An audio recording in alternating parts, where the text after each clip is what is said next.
guys, welcome back to our channel Telugu DJ Vlogs.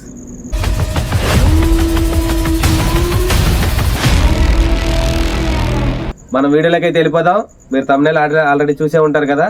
ఈ రోజు అయితే మనం జైఫర్ ల్యాబ్స్ Z8 గురించి చెప్పుకుంటున్నాం. దాని గురించి అయితే నేను ఫుల్ ఇన్ఫర్మేషన్ అయితే మీకు ఇస్తాను. రండి వీడియోలోకి వెళ్ళిపోదాం.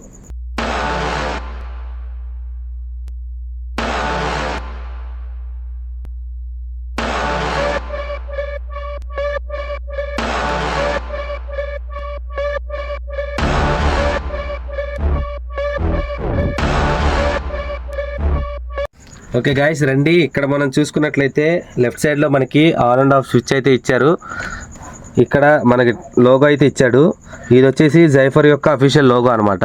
మనకి for labs Z8 the dub stepper extreme base. ఇది వచ్చేసరికి క్లాస్ D యాంప్లిఫైర్ అనమాట. మనకి ఇదేంటంటే మార్కెట్లో బాగా పాపులర్ అయిన యాంప్లిఫైర్. దీని త్రో ఎట్లా ఉంటుందంటే ఎగ్జాక్ట్గా మనం క్రాస్ ఓవర్లో ఫీడింగ్ ఇచ్చుకోవాలి, కానీ మనం ఎంత బాగా అవుట్పుట్ ఇస్తే అంత బాగా అవుట్పుట్ మనకైతే వస్తుంది. ఇక్కడ చూసేసరికి మనకి రైట్ సైడ్లో వచ్చేసరికి మనకి 2 కంట్రోల్స్ అయితే ఇచ్చారు. ఇది ఛానల్ 1, ఛానల్ 2 కంట్రోల్స్ అనమాట. ఇక్కడ మనం చూసుకున్నట్లయితే ఇది మనకి ఇండికేటర్లు, LED ఇండికేటర్లు. ఇందులో వచ్చేసరికి ఇవి ఏంటంటే ఇవి మనకి కిందవి 2 సిగ్నల్ అనమాట. అంటే యాంప్ ఆన్ అయినప్పుడు సిగ్నల్ మనకి వస్తుందా లేదా అనేది ఇండికేట్ చేస్తాయి. ఇక్కడ వచ్చేసరికి మనకి -30 నుంచి 0 డెసిబల్స్ వరకు అయితే సిగ్నల్ అయితే ఉంది. ఇవి అయితే ఇండికేటర్స్. ఇందులో వచ్చేసరికి మనకి క్లిప్కి ప్రొటెక్ట్కి ఒకటే అనమాట. ఇప్పుడు క్లిప్ పడినప్పుడు అయినా సరే బ్లూ కలర్ లైట్ వెలుగుతుంది. ఇక్కడ ప్రొటెక్ట్ పడినప్పుడు అయితే మొత్తం అంతా ఆగిపోయి ఇక్కడ ప్రొటెక్ట్ పడినప్పుడు బ్లూ కలర్ కంటిన్యూస్గా ఆన్ అవుతుంది అనమాట. అప్పుడు మనం చూసుకోవాలి, అప్పుడు చెక్ చేసుకోవాలి. మనం ఒకసారి వెనక్కి వచ్చేద్దాం. దీని వరకు చూసుకుంటే దీని బిల్డ్ క్వాలిటీ కూడా అసలు ఎక్స్ట్రీమ్లీ సూపర్ అనమాట. మనం ఇక్కడ చూసుకున్నట్లయితే దీనికి ఇక్కడ వచ్చేసరికి బోల్ట్ ఎందుకైతే ఇచ్చాడంటే ఇక్కడైతే మనకి ట్రాన్స్ఫార్మర్ అనేది వస్తుంది అనమాట. మనం ఈ పక్కకు వస్తే రైట్ సైడ్లో ఇప్పుడు యాక్చువల్గా అన్ని యాంప్లిఫైర్లకి ఏమవుతుందంటే మధ్యలో ఇచ్చి ఈ పక్క అటుపక్క ఇటుపక్క 2 బోర్డులు ఇస్తాడనమాట. దీనికి వచ్చేసరికి అయితే అలా కాదు. లెఫ్ట్ సైడ్ మొత్తం ట్రాన్స్ఫార్మర్ అనమాట. రైట్ సైడ్ వచ్చేసరికి 2 బోర్డులు, ఒకదాని పక్కన ఒకటి 2 బోర్డులు ఉంటాయి. అయితే ఈ ఎడ్జెస్ కూడా చూసారా, ఈ బిల్డ్ క్వాలిటీ కూడా నాకు బాగా నచ్చింది. పెయింటింగ్ కూడా ఎక్స్ట్రీమ్లీ సూపర్ అనమాట. వెనక రండి, మనం వెనకాల చూసినట్లయితే ఇక్కడ చూసుకున్నట్లయితే ఇది కూల్ ల్యాంప్ అనమాట. మనకి స్టాప్గా ఒక 6 to 7 అవర్స్ అలానే 10 అవర్స్ కూడా ప్రోగ్రామ్స్ చేసుకోవచ్చు మ్యాక్సిమం.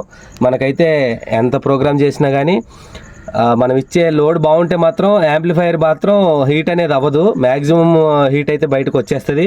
ఇదైతే చూసారు కదా, cool lamp the dub stepper series. ఇందులో జైఫర్లో బాగా క్లిక్ అయింది ఏంటంటే ది డబ్ స్టెప్పర్ సిరీస్ అనమాట. మనకి చూసుకున్నట్లయితే extreme base efficiency class D amplifier చెప్పాను కదా, క్లాస్ D యాంప్లిఫైర్. ఇది వచ్చేసి designed and made in India. ఇది ఓన్లీ ఇండియా అనమాట, ఇండియాలో తయారైంది. ఇక్కడ చూసుకున్నట్లయితే నోట్ ఇచ్చాడు, దీని సీరియల్ నెంబర్ అనమాట. దీన్ని స్కాన్ చేస్తే మనకి గూగుల్లో దీని ఇన్ఫర్మేషన్ అయితే ఫుల్ ఇన్ఫర్మేషన్ అయితే వస్తుంది. ఇక్కడ మనం చూసుకున్నట్లయితే పవర్ కార్డ్ అనమాట. ఇది ఎగ్జాక్ట్గా 240 volts ఏసీ కరెంట్ మీద 240 volts మీద రన్ అవుతుంది. దీనికి మెయిన్ ఏంటంటే మనం ఇప్పుడు మీరు సౌండ్ ప్రూఫ్ జనరేటర్ కనుక యూజ్ చేస్తే సౌండ్ ప్రూఫ్ వచ్చేసరికి దాంట్లో ఇన్బిల్ట్ పవర్ ర్యాక్లు అనేవి వస్తాయి అనమాట. ఇప్పుడు ఎగ్జాక్ట్గా మనకి ఫ్రీక్వెన్సీ 50 Hz అయితే ఖచ్చితంగా ఉండాలి. 50 Hz కన్నా తక్కువ ఉంటే మాత్రం మీరు అనుకున్నంత బెస్ట్ అవుట్పుట్ అయితే రాదు. వస్తుంది కానీ అనుకున్నంత బెస్ట్ అయితే రాదు. 50 Hz మెయింటైన్ చేసాము అంటే కంటిన్యూస్గా 50 Hz మెయింటైన్ చేస్తే ది బెస్ట్ అనే అవుట్పుట్ అనేది మనకు వస్తుంది. మనం ఇక్కడ చూసుకున్నట్లయితే ఇన్పుట్స్ అనమాట. ఇది వచ్చేసరికి మనకి బ్యాలెన్స్డ్ ఇన్పుట్స్ అనమాట. ఇవైతే XLR ఫీమేల్, ఛానల్ 2 అవుట్పుట్స్, ఇది ఛానల్ 1. ఇక్కడ XLR ఫీమేల్ అనమాట, ఇది XLR మేల్. ఇవి 2 బ్యాలెన్స్డ్ అవుట్పుట్స్ అనమాట. ఈ కిందకు వచ్చేస్తే మనకి స్పీకెన్స్ అనమాట, ఛానల్ 1, ఛానల్ 2. ఇప్పుడు మీరు అనుకోవచ్చు అన్ని యాంప్లిఫైర్లకి ఒక్కొక్కటే ఉంటుంది కదా, దీనికి 2 ఎందుకు ఉన్నాయని. అన్నిటికీ ఏంటంటే మనం స్పీకర్ ఇప్పుడు బాక్సులు ఉంటాయి కదా, క్యాబినెట్స్ ఉంటాయి కదా, క్యాబినెట్స్లోనే మనం 2 స్పీకర్లు కలిపి ప్యారలల్గా మనం కనెక్ట్ చేసుకుని స్పీక్ అండ్ అవుట్ అనేది మనం ఇచ్చుకుంటాం. ఇదేంటంటే మీరు అలా కూడా ఇచ్చుకోవచ్చు. ఇంకొకటి ఏ స్పీకర్ మీరు స్పీకర్ అవుట్ ఇచ్చుకుంటే అవుట్పుట్ అనేది బెస్ట్ వస్తుంది అనమాట. ఇప్పుడు అలా కాకుండా మీరు నార్మల్గా ఎప్పుడు యూజ్ చేసినా కానీ అవుట్పుట్ ఏం తగ్గదు. అలా దేనికి అది సపరేట్గా ఇచ్చుకుంటే మాత్రం మీకైతే బెస్ట్ అవుట్పుట్ అనేది వస్తుంది అనమాట, దేనికి అది సపరేట్గా ఇచ్చుకుంటే. ఇక్కడ చూసుకున్నట్లయితే మనకి లెఫ్ట్ సైడ్ ఫ్యాన్ ఇచ్చాడు. ఈ ఫ్యాన్ ఏంటంటే ఇప్పుడు అన్నిటికీ ఏంటంటే మనకి ఈ పక్క ఇటు పక్క కూడా ఫ్యాన్ వస్తుంది. ఇప్పుడు మనం అన్నిటితో పోల్చుకుంటే ఇది వచ్చేసరికి అన్నిటికీ మనకి DC 5 volts మీద రన్ అయ్యే ఫ్యాన్లు ఉంటాయి. ఇది వచ్చేసరికి మనకి DC 24 volts 0.75 amps మీద రన్ అవుతుంది అనమాట. ఇదేంటంటే కొంచెం హై స్పీడ్ ఫ్యాను, దీని పర్ఫార్మెన్స్ కూడా కొంచెం హైగానే ఉంటుంది. ఇప్పుడు అన్ని యాంపులతో పోల్చుకుంటే ఇది అంత హీట్ అవ్వదు అనమాట. ఇది ఆల్రెడీ కూల్ యాంపు. చూసినట్లయితే ఫ్రంట్లో ఇక్కడ హోల్స్ ఉన్నాయి కదా, ఇటు నుంచి అయితే ఎయిర్ ఫ్లో అనేది జరుగుతుంది. ఇటు నుంచి మనకి మ్యాక్సిమం హీట్ అనేది బయటకు వచ్చేస్తుంది అనమాట. ఇటు పక్క నుంచి ఇది మనకి దీంట్లో వచ్చేసరికి దీని పవర్ అవుట్పుట్ ఏంటంటే మనకి 8 ohmsలో అయితే 2450 volts 2450 watts, 4 ohmsలో అయితే 4000 volts పర్ జోన్ అనమాట. ఒక్కొక్క జోన్కి మీరు 4 ohms మీద అయితే 4000 లోడ్ వేసుకోవచ్చు. అంటే 2000 స్పీకర్స్ 2 వాడచ్చు. 8 ohms వచ్చేసరికి 2450 వేసుకోవచ్చు. మనకి 2 ohmsలో వచ్చేసరికి 3200 అనమాట. ఇప్పుడు మీకు ఒక డౌట్ రావచ్చు యాక్చువల్గా, అదేంటి బ్రో అంటే ఇప్పుడు దాస్కా స్పీకర్ 8 ohms ఇంపిడెన్స్ అని చెప్పావు కదా, మరి 8 ohms మీద మనం వేస్తే 2 స్పీకర్లకి 6000 వోల్టేజ్ అవుతుంది కదా అని చెప్పి ఒక చిన్న డౌట్ రావచ్చు మీకు. ఆ డౌట్ ఏంటంటే ఇప్పుడు మనం 2 8 ohms ఉన్న స్పీకర్లని ప్యారలల్గా కనెక్ట్ చేస్తే అది 4 ohms అవుతుంది అనమాట. ఇప్పుడు అది ఒక లా ఉందిలే, ఇది నెక్స్ట్ వీడియోలో మనం ఖచ్చితంగా చెప్పుకుందాం. 2 8 ohms స్పీకర్ని మనం ప్యారలల్గా కనెక్ట్ చేసినప్పుడు అది 4 ohms అవుతుంది అనమాట.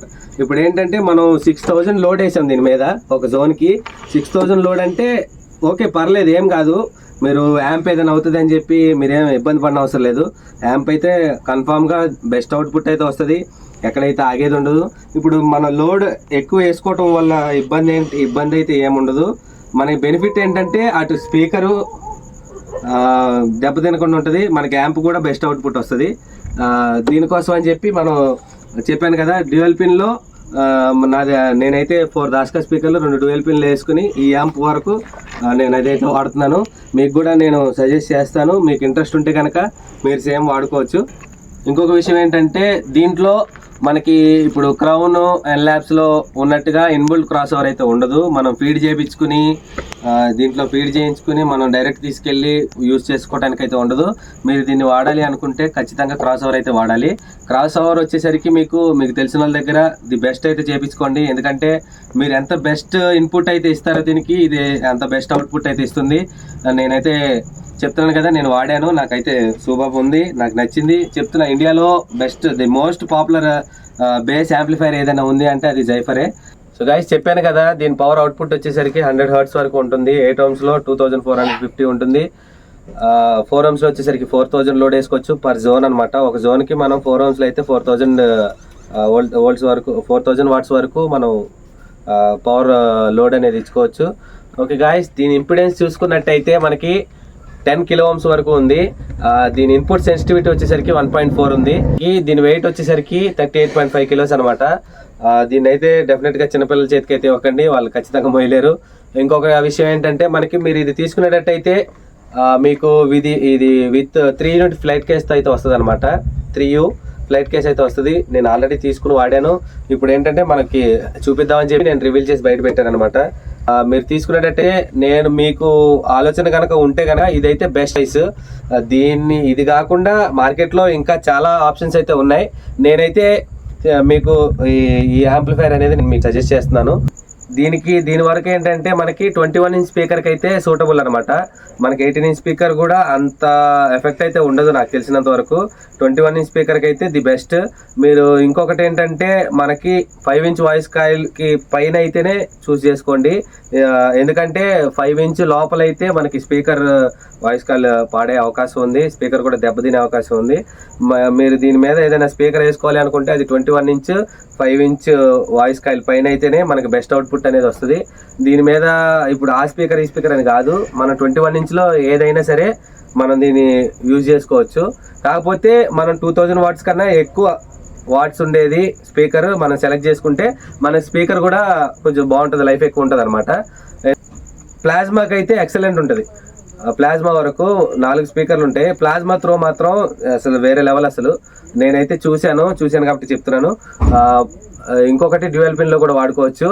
ప్లాస్మా అయితే ఏకదమ్. అసలు మీరు గనక మీ దగ్గర కనుక ప్లాస్మా ఉంటే, అది కూడా 21 inch ప్లాస్మా అయితే నేను ఈ యాంప్లిఫైర్ని అయితే ప్రిఫర్ చేస్తాను. మీకు నచ్చినట్లయితే మీరు తీసుకోవచ్చు. మీరు నాకు కాల్ చేయాలనుకుంటే కాంటాక్ట్ డీటెయిల్స్ డిస్క్రిప్షన్లో ఇస్తాను. సో గాయ్స్, ఇది ఇవాళ మన వీడియో.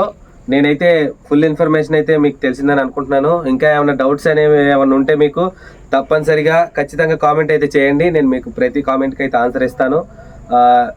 కొత్త వాళ్ళు ఎవరైనా ఉంటే మన ఛానల్ని సబ్స్క్రైబ్ చేసుకోండి. ఇంకా వెళ్ళిపోయే ముందు మన వీడియో కనుక మీకు నచ్చినట్లయితే లైక్, షేర్ అండ్ సబ్స్క్రైబ్ కూడా చేసుకోండి. పక్కనే గంట ఉంటుంది, దానికి గట్టికి కొట్టండి.